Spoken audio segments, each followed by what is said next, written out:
साथियों, मैं डॉक्टर आनंद कुमार गुप्ता, बलरामपुर अस्पताल चेस्ट फिजिशियन लखनऊ। मैं आज आपसे फिर टीबी के नए विचारों के साथ आपके पास आ रहा हूँ। साथियों, पिछली बार हम लोगों ने जाना कि पीपीटी टेस्ट क्या होता है, क्यों जल्दी इलाज शुरू कर देना चाहिए। अब बात हम लोग करेंगे कि टीबी का इलाज कितने समय का होता है, कैसे इलाज शुरू होता है और हम लोग को क्या सावधानी बरतनी चाहिए। साथियों, जब हम लोग अभी पिछले वीडियो में मैंने बताया कि टीबी का इलाज 6 महीने का मिनिमम होता है, किसी भी की टीबी हो। फेफड़े की टीबी चूँकि कॉमन है इसलिए उसमें भी 6 महीने का होता है, और 6 महीने से ज़्यादा कुछ और अंग की टीबी में होता है, उसके बारे में भी हम लोग बात करेंगे। अगर चूँकि हमने पिछले वीडियोज़ में बताया कि टीबी का इलाज अब घर बैठ कर किया सकता है, थोड़ी बहुत सावधानी के साथ। अगर हम 6 महीने का पूरा कोर्स पूरा कर लेते हैं और हम स्वस्थ हो जाते हैं, और पहले महीने के ही इलाज के बाद हम संक्रामक नहीं रह जाते, मतलब हम अपनी टीबी को फैला नहीं सकते हैं। टीबी को जो फैलाते हैं वो टीबी की डायग्नोसिस से पहले ही फैला चुके होते हैं अपने घर के सदस्यों में, और जिसकी वजह से हमको लगता है कि ये पारिवारिक बीमारी है। पारिवारिक नहीं होती है, लेकिन हम जब खांसी बलगम सांस टीबी की वजह से फुला रहे होते हैं और बिना कोई मुंह पे कपड़ा रखे सब जहाँ खांस फूस रहे होते हैं, तो लंबे समय तक कांटेक्ट में बार बार टीबी के कीटाणु परिवार के सदस्यों में जा रहे होते हैं। और चूँकि खान पान व्यवहार सब एक जैसा होता है, अगर इम्यूनिटी एक की कमज़ोर है दूसरे की भी कमज़ोर ही होने की संभावना है, तो कभी न कभी उनको भी टीबी हो जाती है। टीबी की दवाएं, अगर टीबी से समाज को बचाना है तो सबसे पहले तो ये है कि किसी भी रोगी को जो भी हमारे समाज के आसपास हमको दिखाई देता है तो उसको जो है टीबी को फैलाने से, उसको रोकने से बचाना चाहिए। पहला बचाने का तरीका ये है कि जैसे उसको भी अवेयर करना चाहिए कि तुमको खांसी आ रही, जाँच क्यों नहीं करा रहे हो, टीबी के इलाज पे आओ, अगर टीबी है तो, या जो भी है उसको कराओ। दूसरा, इधर उधर वो बलगम न थूके, इस तरह की छोटी छोटी संभावनाएं इसको बताने पड़ते हैं।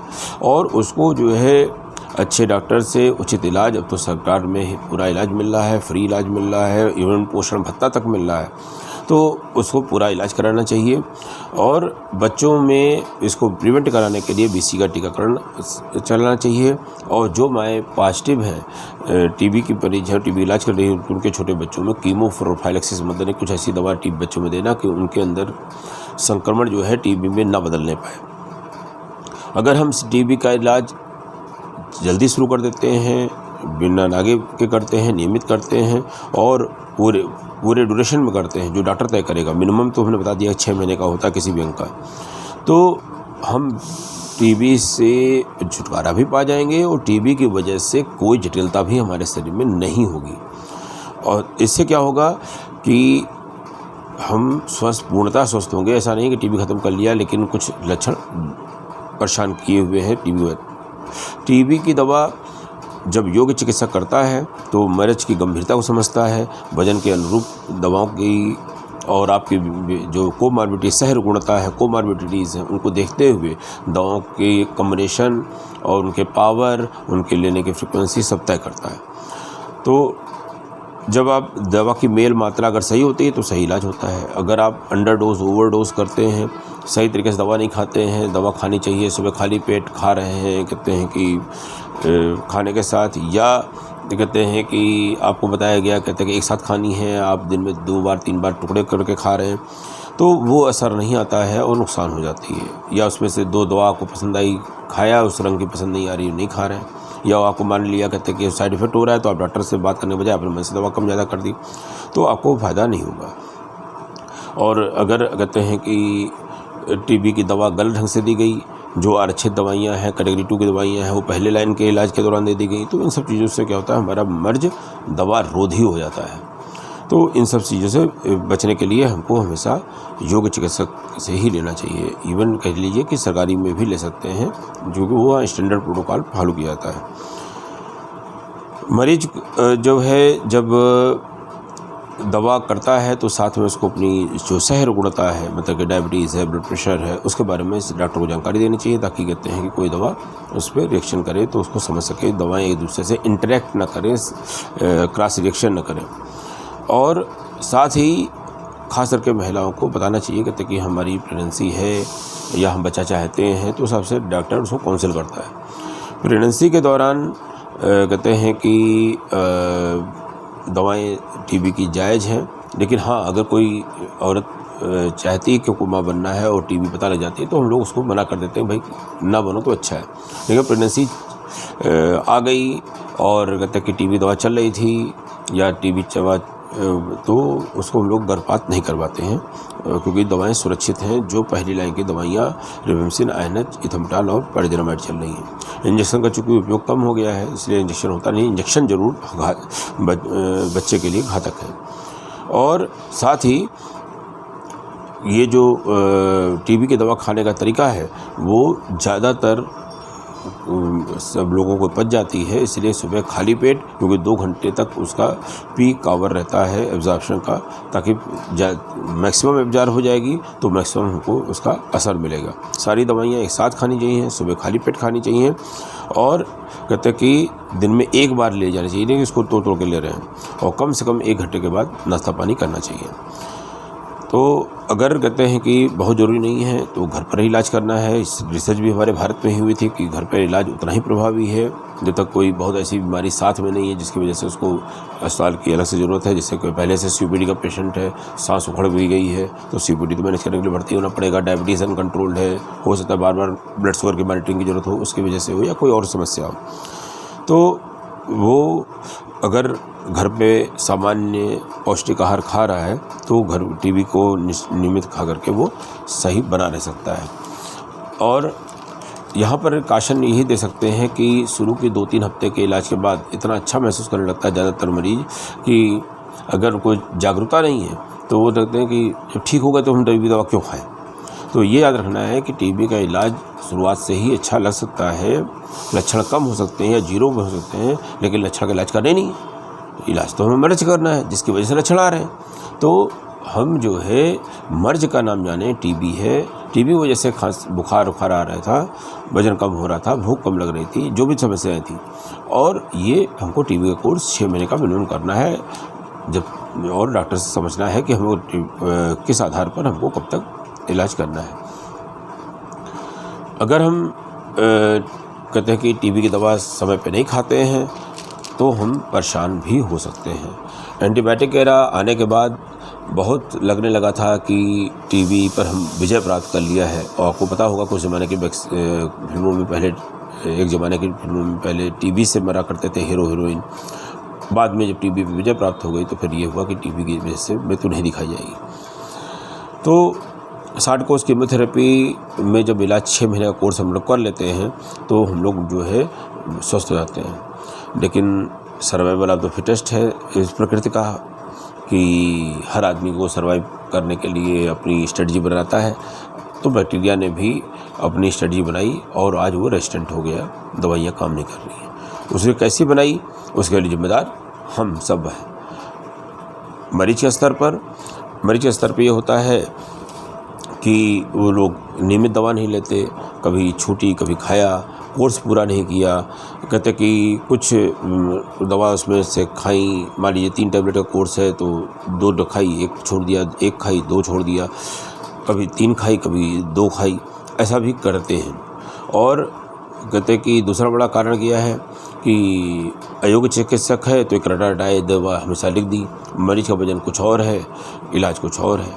मरीज के वजन के हिसाब से दवा नहीं दी, कम वजन वाले को ज़्यादा दवा लिख दी, साइड इफ़ेक्ट हो गया तो उसने दवा छोड़ दी बिना प्रॉपर डॉक्टर से बात की। इस वक्त समझे कि हमको टीबी का इलाज, टीबी अगर है तो टीबी का इलाज तो पूरा करना है, हमें किसी ऐसे डॉक्टर पर जानी चाहिए जिससे हमको साइड इफ़ेक्ट ना हो और हमको टीबी का कोर्स पूरा हो सके। ऐसे ही है कि कुछ लोग जो है कहते कि एक बार उनको टीबी हुई और उसके जैसे जब भी लक्षण आए उन्होंने मान लिया कि हमको टीबी पलट गई, बिना जाँच पड़ताल के कि ये लक्षण किसी और बीमारी के हैं कि टीबी ही है, और बस पर्चा उठाया, ओवर द काउंटर गए और टीबी की दवा बाजार से खरीदी, 4 दिन खाया, 10 दिन खाया, लक्षण कम हो गए फिर बंद कर दिया। ऐसा बहुत करते हैं। तो इससे क्या होता है कि टीबी के कीटाणु रेजिस्टेंट हो जाते हैं, प्रतिरोधी हो जाते हैं, उन पर दवा फिर काम करना धीमे धीमे कम कर देती है, बंद कर देती है। ऐसे ही दवा की गुणवत्ता की बात है कि अगर कहते हैं कि स्टैंडर्ड कंपनियों का दवा नहीं है, हो सकता है उनकी बायोअवेलेबिलिटी में फ़र्क आ जाए, मतलब कि खाया दवा लेकिन वो ब्लड लेवल जो टीबी कीटाणु को रोकता है वो अचीव ना हो। तो हमेशा इसलिए जो है स्थापित कंपनियों की दवा ही लें। ये अगर बाज़ार से लेना है और सरकार तो वाकई आपको स्टैंडर्ड कंपनी को दवा दे रही है, उसमें कोई गलत बात नहीं है। आप भरोसे से टीबी की दवा अपने प्रोग्राम से, टीबी के प्रोग्राम से ले सकते हैं। और टीबी की दवा गलत ढंग से लिखी गई, जैसे एक ही टीबी की दवा को 2 बार या 3 बार में बांट कर लिख दी गई कि ये सुबह नाश्ते के बाद खाओ, ये नाश्ते के बाद खाओ, सुबह नाश्ते के पहले खाओ और ये सुबह शाम कर दो।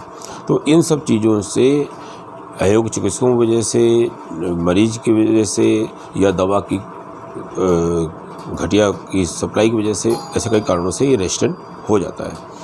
तो अगर जो टीबी का प्रतिरोधक क्षमता बढ़ जाएगी, उसका अपनी टीबी खराब हुई और उससे खांसने से निकले जो कीटाणु होंगे पहले से रेजिस्टेंट हो गए और जिसके अंदर प्रवेश करेंगे वो पहले शुरुआत से ही रेजिस्टेंट टीबी का मरीज पैदा हो जाएगा। तो इसलिए जो है खुद भी सुरक्षित रहिए, खुद और दूसरे को भी सुरक्षित रखिए। एक तो अपनी जल्दी इलाज करके खुद सुरक्षित हो जाइए, जब आप किसी और को फैला नहीं पाएंगे तो रेजिस्टेंट टीबी आपको भी नहीं होगी और रेजिस्टेंट टीबी फैलेगी भी नहीं। इस तरह से बहुत ज़रूरी है, नैतिक जिम्मेदारी है, सामाजिक जिम्मेदारी है कि टीबी के लक्षण को समझें और सही इलाज सही तरीके से पूरे समय का अवश्य लें।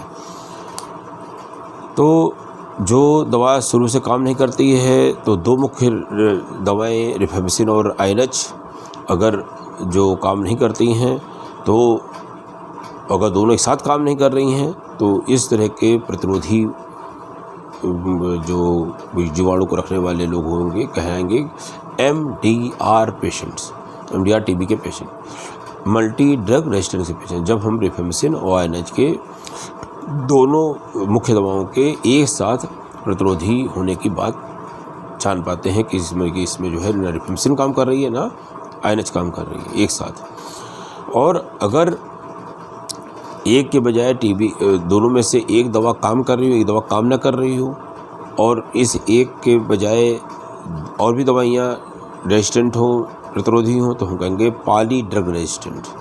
सारी दवाइयाँ काम कर रही हो एक्सेप्ट रिफेम्सिन और आइनच में से एक ना काम कर रही हो तो हम कहेंगे आइनच मानो रेजिस्टेंट या रिफेम्सिन मानो रेजिस्टेंट।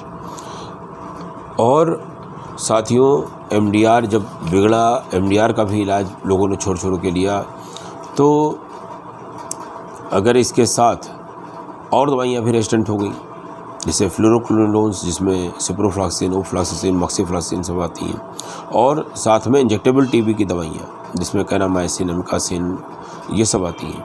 अगर एक फ्लोरोक्विनोलोन और एक इंजेक्टेबल साथ में MDR ये कॉम्बिनेशन बन जाए रेजिस्टेंट टीबी का, तो हम लोग कहते हैं XDR अर्थात एक्सटेंसिव ड्रग रेजिस्टेंट टीबी। और ये पहली बार जो है इसको नाम और इसको जाना और नाम दिया गया 2005 में। और बाद में टीबी और बिगड़ी, XDR का मैनेजमेंट भी जब बिगड़ा तो ये बहुत सारी टीबी दवाइयाँ लगभग एक साथ रेजिस्टेंट दिखने लगी।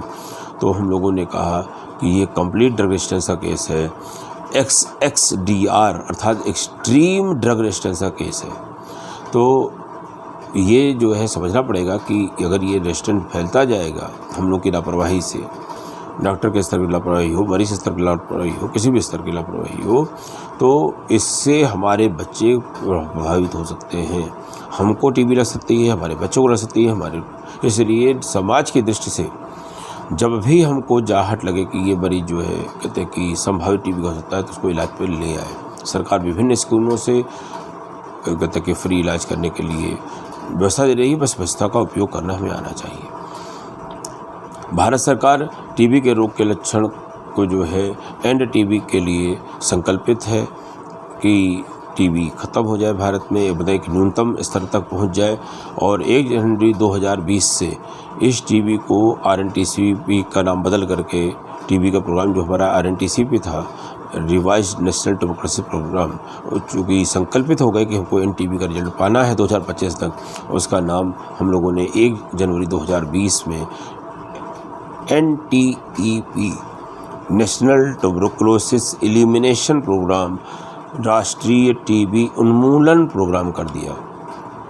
और इसके लिए जो लक्ष्य थे उसको जो है सस्टेनेबल डेवलपमेंट गोल प्राप्त करने के लिए जो हम लोग लक्ष्य का था, जो पिछली वीडियो में मैं बता चुका हूँ, तो वैश्विक लक्ष्य था 2030 में प्राप्त करने का। इन्हीं लक्ष्यों को 2025 में भारत के लिए प्राप्त करने के लिए इसको हमारे प्रधानमंत्री श्री नरेंद्र मोदी जी ने संकल्पित किया भारत को। एनटीबी के लक्ष्य क्या है, फिर से दोहरा दूं कि जो 2025 तक हमें 2015 के तुलना में जो क्षय रोगों की संख्या है उसमें 80% की कमी लानी है।